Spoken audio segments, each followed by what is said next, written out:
always going to look like this. So now topic sentence for example, right? The very easy, let's kind of say, let's kind of go a little closer here.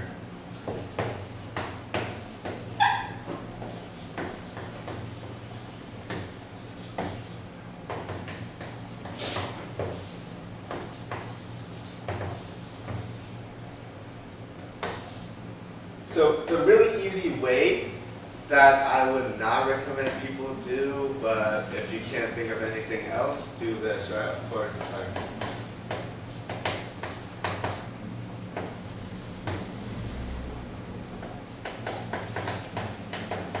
right? I think a lot of times people will teach you this, right?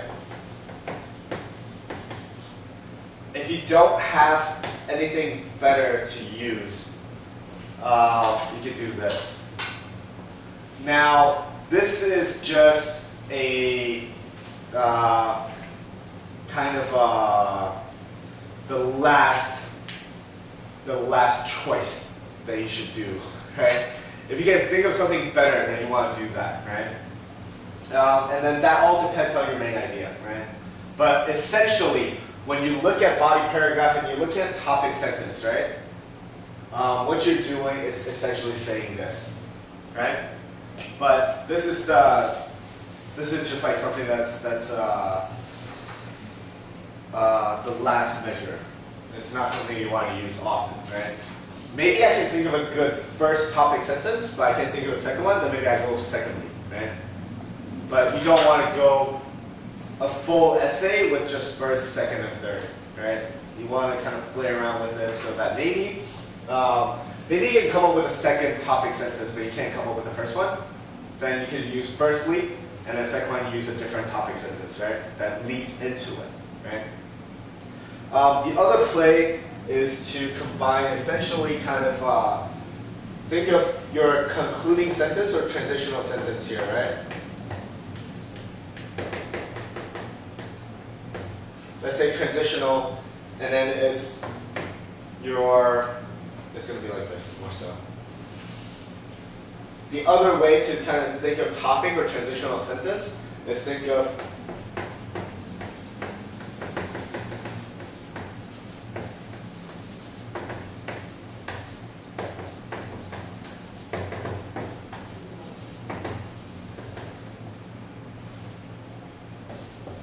the other way is to do that. It's to like, so sometimes people say like, all right, I don't know how to begin, right? Or I don't know how to end. Then you can actually say, well, if I get to explanation, I'm done, right? Then you say, let's start the next paragraph. Let's start the next paragraph and see what I need to write. And then write it out. And then take that first sentence and then put it back into the previous sentence, right? Does that kind of make sense?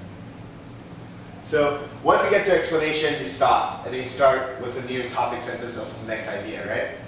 And then you say, all right, once I finish that, let's put it back to the previous sentence, and then make it work, right? That's one way to do it.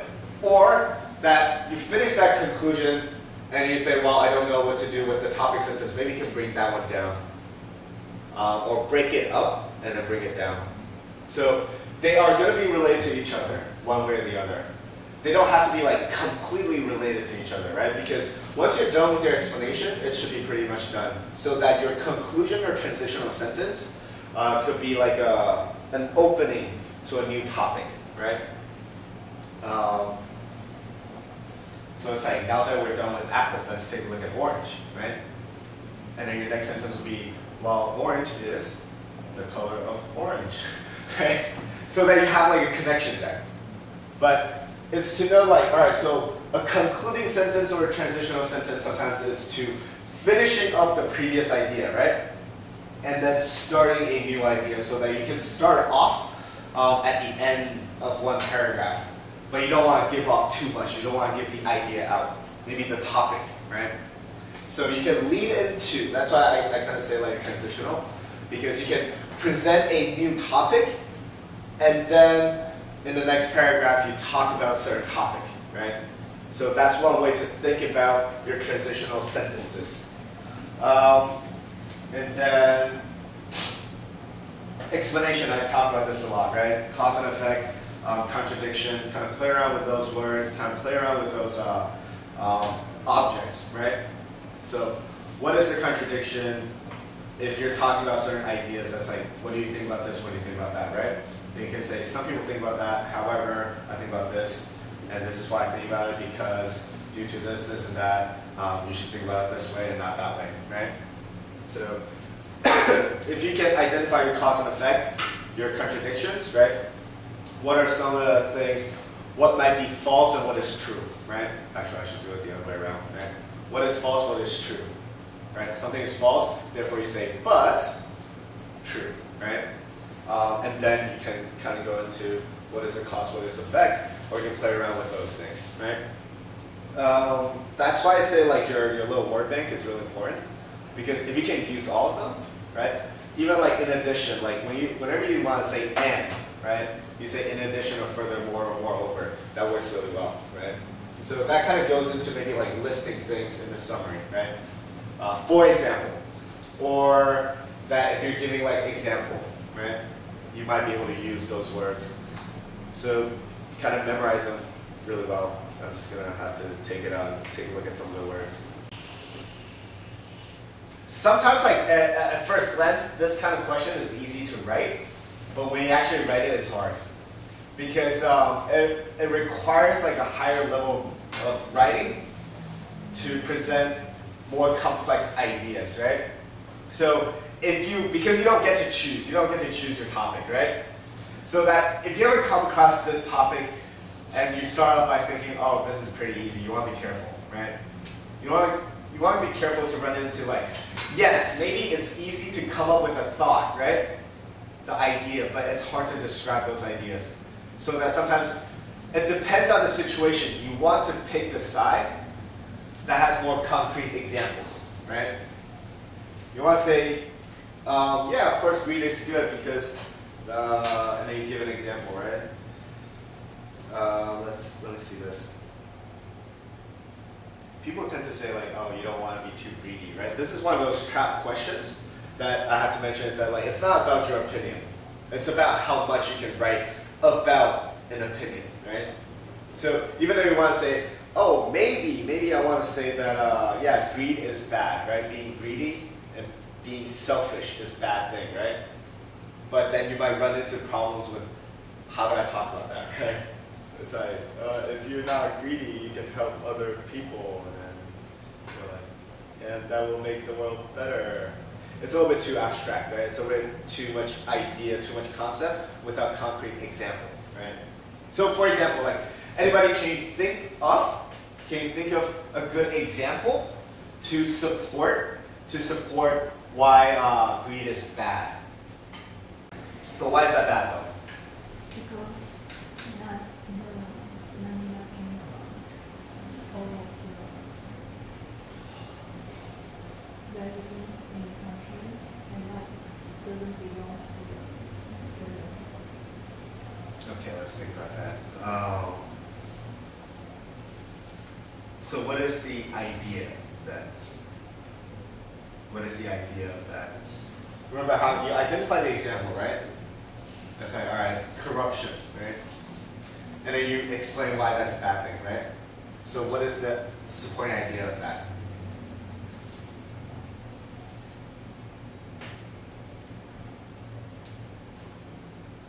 You want to pick something maybe in your explanation or maybe from your example to come back to a statement, right?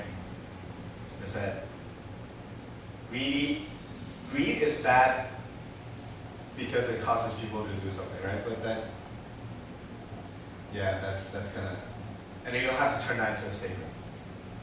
So what is that? Actually, I kind of gave it away.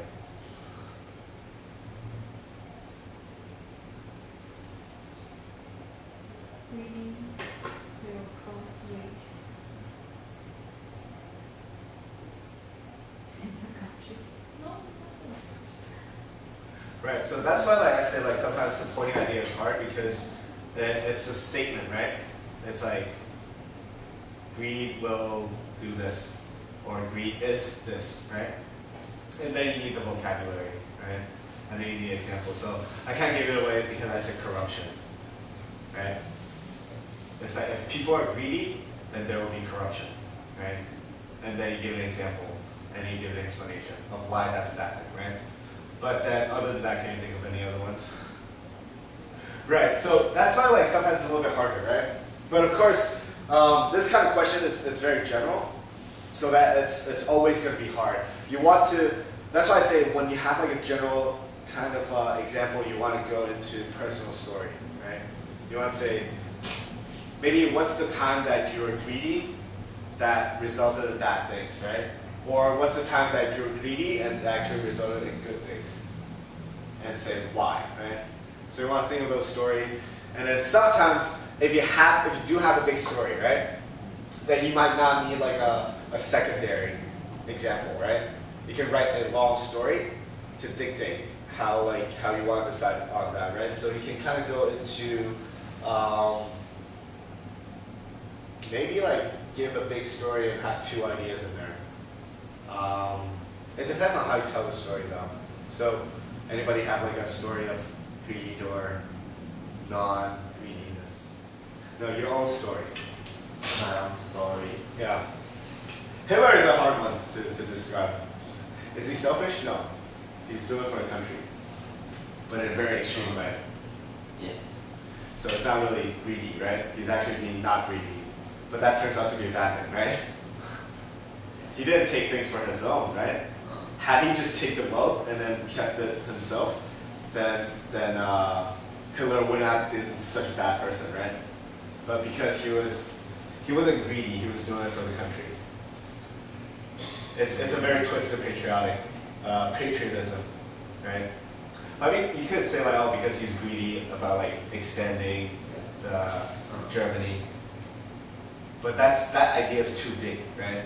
It's too big for you to talk about. That's why I say be specific. Even though a general idea, you want to go general, right? You want to kind of go broad, but that's going to be hard to write. So you want to be more specific so it's tangible. Tangible meaning it's more relatable, right? To you, and that is who, when, where, why, how, right? To yourself. So that it's easier for you to describe that. As opposed to, because if you're bringing examples like that, right, then it's much easier for them to grade it because you could be using inappropriate vocabularies to describe it, right? You say Hitler's greedy, and then what do you want to say? Because he's taking lands, right? But the more accurate terms would be like the rapid expansion of Germany, and then you want to also know the terminology of what was Germany called? I mean, you could simplify it, but then that loses some meaning, right? But you can take a simple idea. For a general topic like this, you want to take a simple idea from yourself and then expand it, right?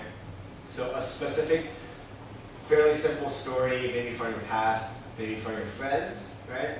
But you could be really specific about it, down to all the details, right? As opposed to something like taking a historical figure that is fairly general and it's a fairly complex idea, and then you try to simplify it, then the idea won't be as good or strong, right?